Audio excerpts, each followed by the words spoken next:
Hi everyone. Let us continue our discussion on carbohydrates. And in previous videos, we looked at monosaccharides, in particular glucose. And when we looked at glucose, we saw how we can make cyclic glucose via a hemiacetal formation.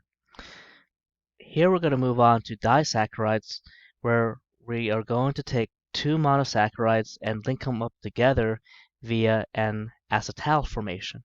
Right, so to understand carbohydrates, you really need to understand hemiacetal formation, right, to cyclize uh, the sugar molecules, and acetal formation to start linking up different monosaccharides to each other. This is an example. This is sucrose. Let me zoom in a little bit. Sucrose is a disaccharide made up of glucose and fructose, and we're going to link them up via an acetal linkage, and we'll see that in just a bit. Okay, let us take, before I leave this page, actually, for my class, let's say 1% extra credit point on the next exam. If you could tell me what kind of wordplay or what wordplay am I doing or illustrating with this picture here.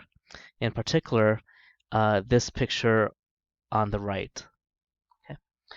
If you know the answer, email me, and if you're correct, you'll get plus 1% point on the next exam. Okay, there's some wordplay going on here. Let us take a look at the document camera. And again, we are going to look at disaccharides. And the acetal linkage used to make disaccharides has a special name. It's called glycosidic linkage. And then if I have time, I'll talk a little bit about what a reducing sugar is, because it is something that many of you will be doing in biology lab, identifying which sugar is reducing and which sugar is called non-reducing. Okay, because the glycosidic linkage is an acetal formation, let me review acetal formation with a very simple system. Here's your hemiacetal in blue. And how do we get that second alkoxy group onto this carbon that is the middle carbon in the hemiacetal, or the carbon that's connected to two oxygens? We got to replace this hydroxyl group with an alkoxy. And you've heard me say before that alkoxy groups are coming from alcohols. Okay, and the alcohol that I want to use, I'll use green. It's this one, 2-propanol. If you think about what's happening in an acetal formation, when we looked at it with simple organic molecules, it was a dehydration. And we are removing this OH, okay, and eventually we'll remove this H here. What do we get? We get the the acetal. And the acetal will look like this. I'll keep the color coding.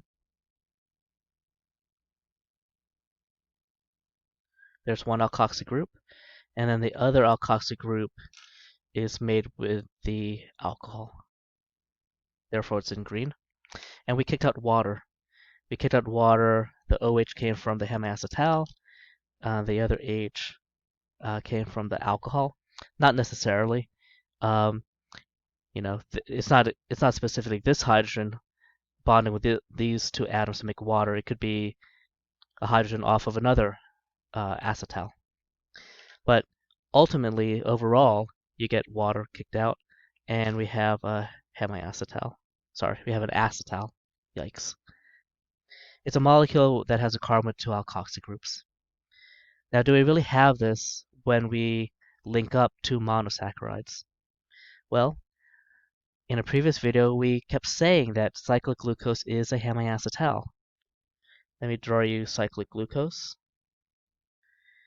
We're going to be drawing glucose and other ring molecules a lot in this video. If you need to pause it, pause it. I'll draw it beta. OH is up. And to save time, I'm not going to draw the hydrogens. Technically, you don't have to draw the hydrogens off of these chiral carbons, right? It's a line structure.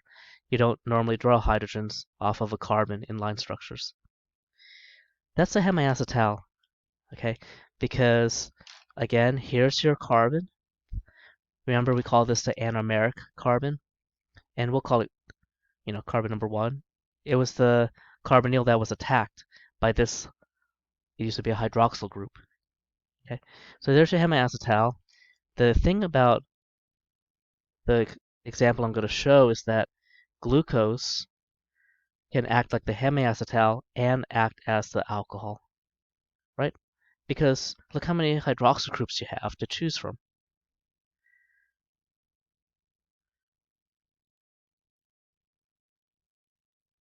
Those two molecules are identical. I'm going to choose this hydroxyl group right here. So I could have chose any of the other 1, 2, 3, 4 hydroxyl groups to act as an alcohol. I'm going to choose this. When a plant makes starch or other oligosaccharides or polysaccharides, the plant, the organism, has enzymes that can dictate which hydroxyl group is going to be used to make the linkage. It doesn't always have to be this one. This one actually is pretty common, but you could hook up the hemiacetal to this hydroxyl group, this one, even this one, the one that's off of the anomeric carbon. Okay, again, you just number it 1, 2, 3, 4, 5, 6, 5, and 6. Okay, what am I going to remove? I'm going to remove this OH and this H. And I'm going to draw us one possibility.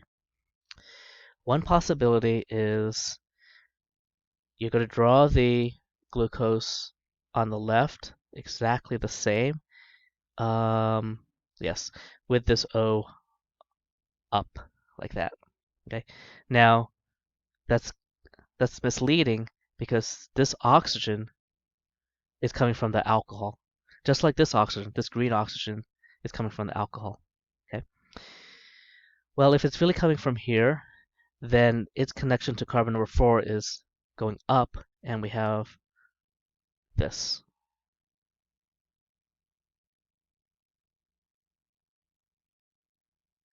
Okay. Yeah, we are going to become experts at drawing cyclic glucose in this video. Okay. That's one way to link up these two molecules. And we're still connecting. Like I said, carbon number 1, and I chose carbon number 4. Okay. So this is 1, and this is 4. If you recall from the mechanism of going from a hemiacetal to an acetal, there was an intermediate where oxygen had a plus charge on it. You want to think of it as,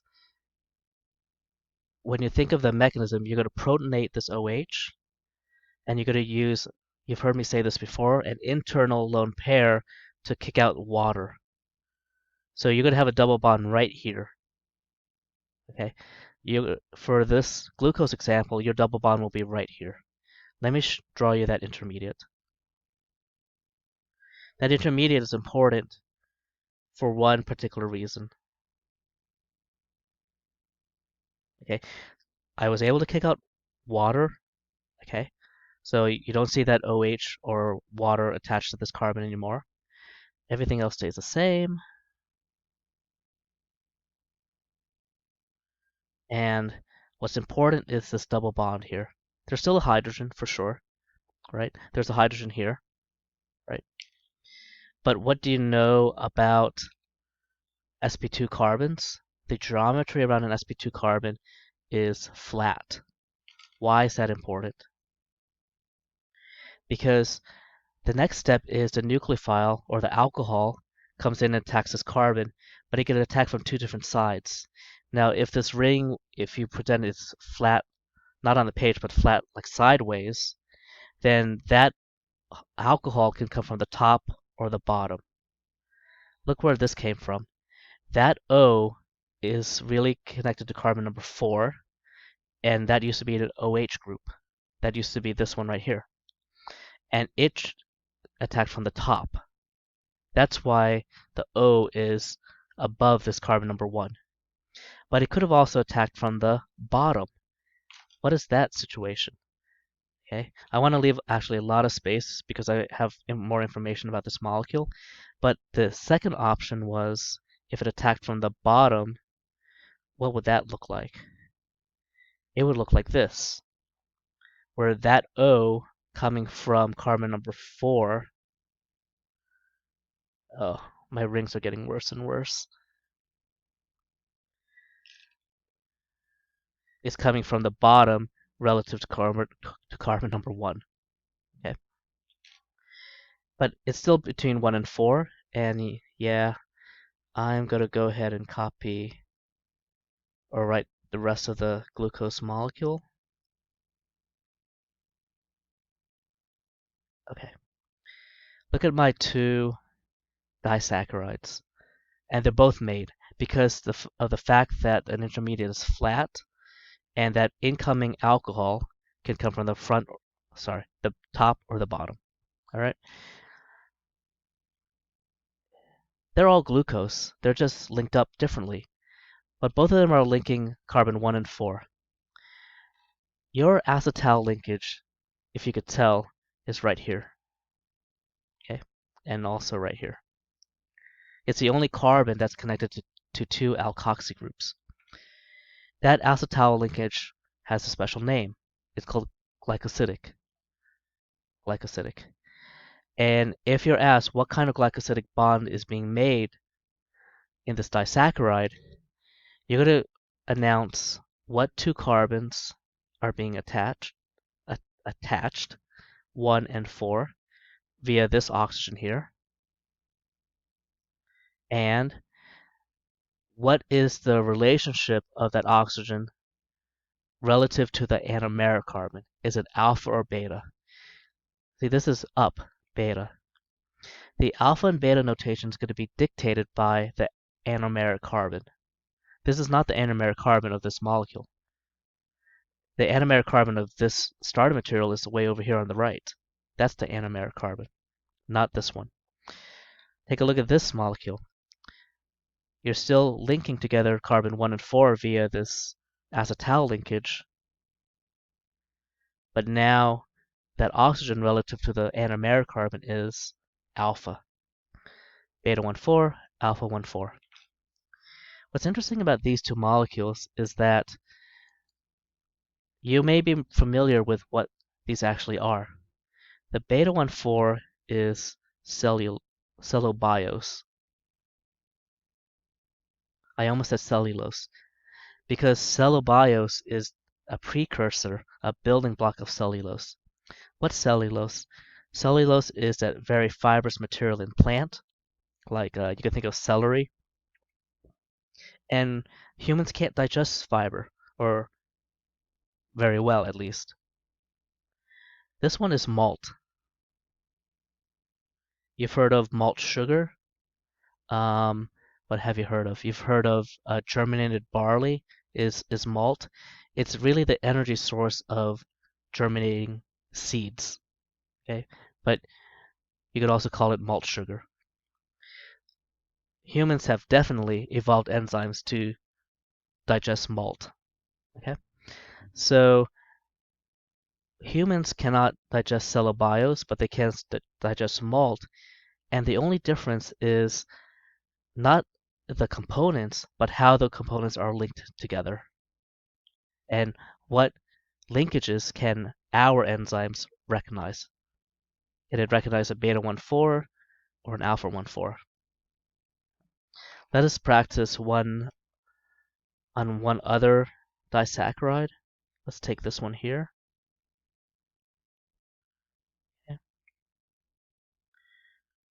Is this going to be glucose again? No, it's not glucose because see these two OHs are both down. And I'm going to draw this one up. Okay. I don't know what monosaccharide this is. but it's not glucose. And we're going to connect it to that carbon, which actually is not connected or not part of the ring. It's off of the ring. But no matter, all we have to do is follow our numbering system and our rules that say that the alpha and beta is dictated by the anomeric carbon. Well, let's number our ring. This is the carbon that has the two alkoxy groups.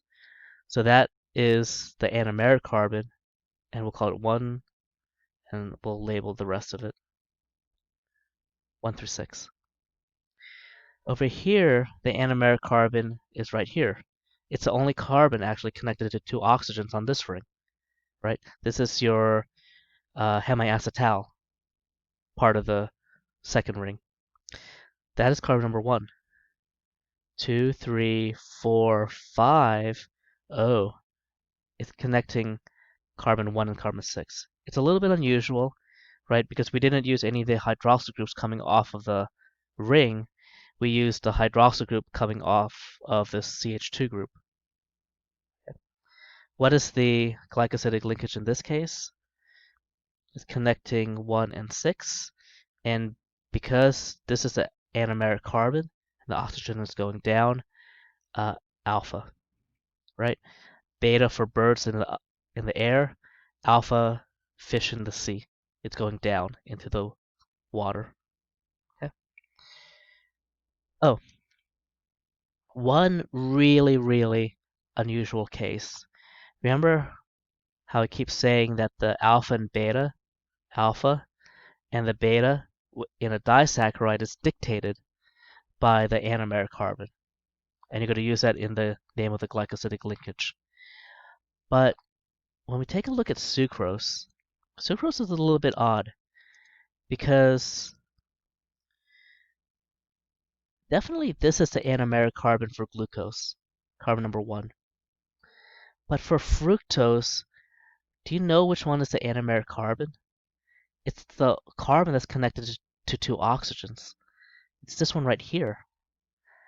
I'm not going to draw it here, but in a previous video, we drew fructose in the acyclic form, and we noticed that it was a ketone. It was a ketone, meaning that the carbonyl group was not on the end. It wasn't on carbon number 1. It was actually on carbon number 2. This is carbon number 1. See, this is the hydroxyl group, or used to be the hydroxyl group that attacked this dot, which used to have the carbonyl group. So the carbonyl group was on carbon number 2. It's inside the chain, meaning that it was a ketone. 1, 2, 3, 4, 5, and 6. The most important number here is 2. The anomeric carbon for fructose is actually carbon number 2, not carbon number 1. If you're keeping track of that, that oxygen is connecting carbon 1 and 2, and they're both anomeric. This is complicated because we would actually have to know which one was the attacker, right? Since both are acetal linkages, we're not sure what attacked what. The only thing I could say is that when you look this up on Google, the only hit that I can find for glycosidic linkage is that this is called alpha 1, 2. All right, and which is fine because that oxygen actually is down relative to either of the anomeric carbons. Now, if it was a mismatch, I have seen situations where you'd see alpha beta 1, 1, for instance. But the consensus for sucrose is alpha 1, 2. Don't worry about it if you're taking the exam with me. I just wanted to point that out because sucrose is a very popular disaccharide. Okay. Table sugar. Let us go back and let me discuss for the last 10 minutes what is a reduced, whoops. Uh-oh. Am I still recording? Sorry about that. Let me just figure this out real quick.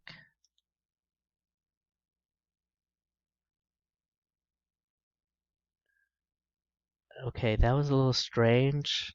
Hopefully, it was recording uh, when I was talking about, what was I talking about? When I was talking about sucrose. Okay, there. Okay, let's go back to the document camera. All right, and let me talk a little bit about what is a reducing sugar. A reducing sugar is a sugar that can be oxidized. Okay, why did I switch terms there? Because if something is oxidized, that means it's a reducing agent. Do you remember that from general chemistry? Reducing sugar equals a carbohydrate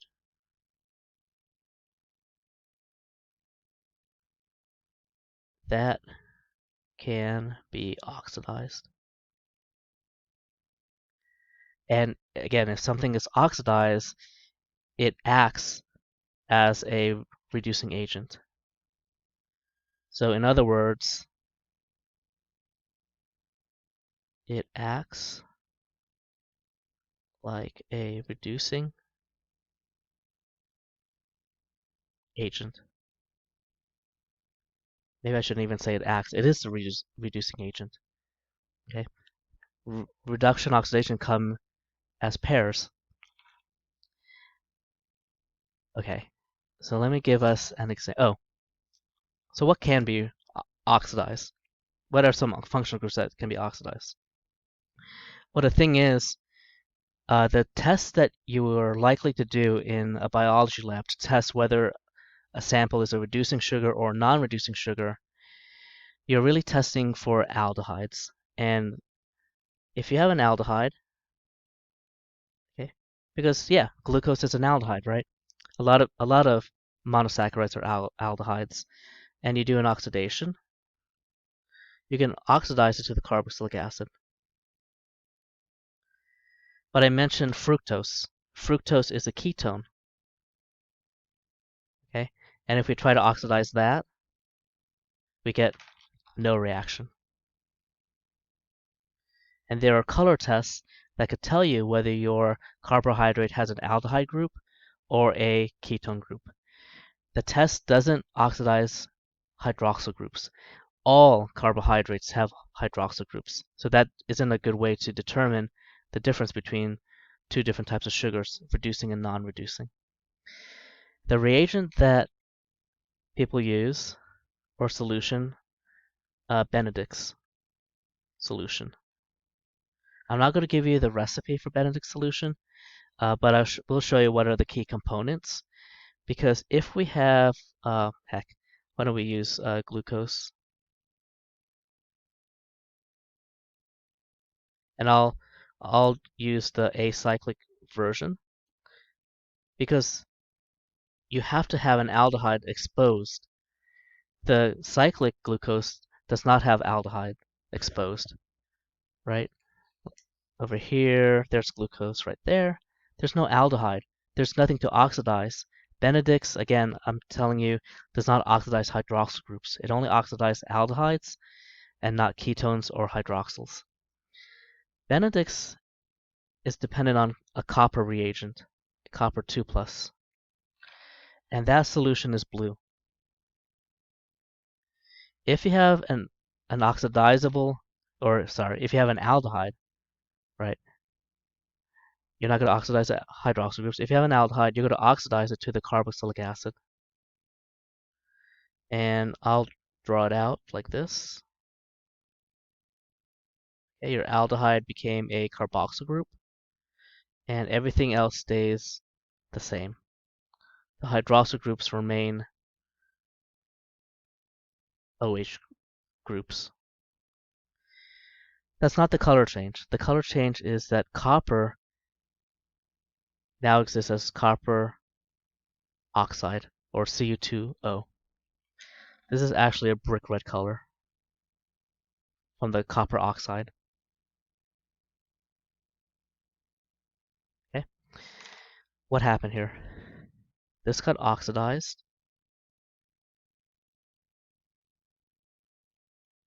And did this get reduced?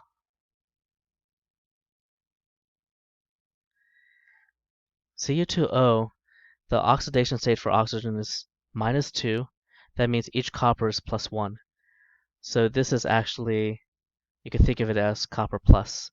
That definitely got reduced. The oxidation state got lowered. We oxidize aldehyde into carboxylic acid. 2 bonds to oxygen versus now 3 bonds. That was our, definition of oxidation in organic chemistry. The number of bonds to oxygen goes up. You can imagine if fructose, and I wasn't going to draw this, but fructose is this. It's still 6-membered, and it looks almost like glucose on the bottom. Let me show you. There. See, the bottom half looks exactly like glucose, but because it's a ketohexose, we have a carbonyl group as a ketone, and this top carbon now is CH2OH. You do Benedict's test, Cu2 plus, no reaction. No color change. Okay, no color change. Okay. What's interesting about Benedict's, let's go back here, is that the color can tell you the amount. So when it's brick red, you have greater than 2% by mass of the sample is reducing sugar. Then you have yellow. Oh no, we have orange. Then yellow. I think orange goes up to 2%, yellow goes up to 1.5% by mass. Okay, so it's pretty sensitive, and also it's you could quantify somewhat based on the color. Now there's one big issue. If you were listening carefully to the previous videos, I said glucose was mostly cyclic. So we don't have a lot of this aldehyde acyclic glucose available. That's not a problem, because what's happening with glucose? I'll draw the beta version. Sure.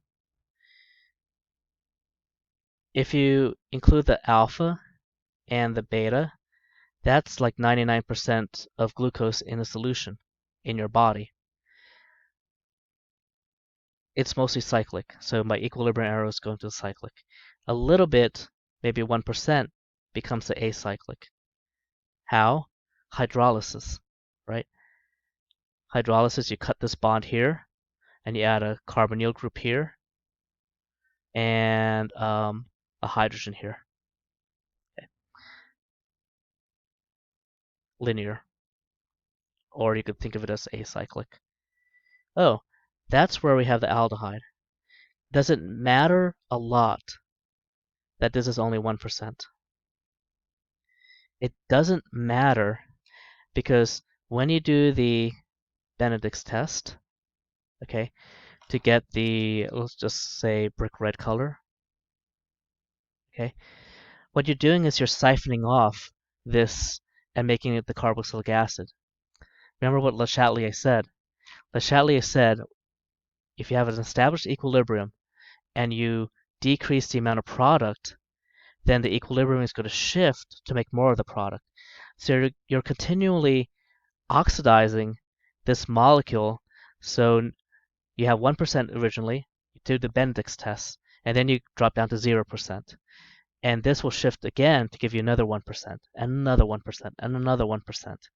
As long as you're keeping oxidizing your aldehyde when it's made via this hydrolysis, you will siphon off and convert nearly all of the cyclic glucose into the acyclic glucose into the carboxylic acid product.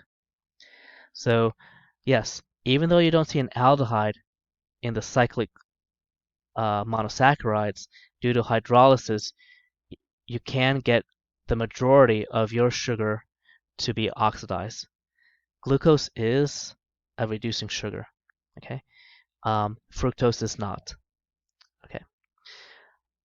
I'm not going to get into what about disaccharides? Is it possible for these guys to give a positive Benedict's test?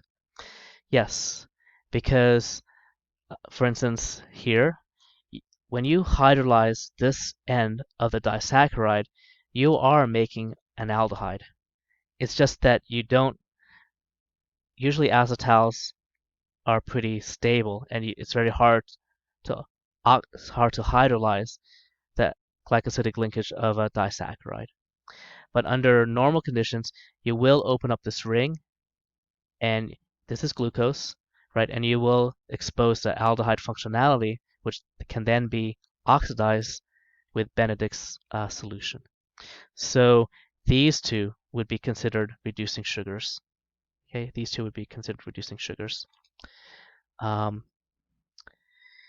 me end there. I don't want to get too deep in the weeds. There was a lot to think about and a lot of terms to learn. So let me stop there. For my class, this is the last video for carbohydrates. I just wanted to introduce a little bit about this biomolecule. Okay.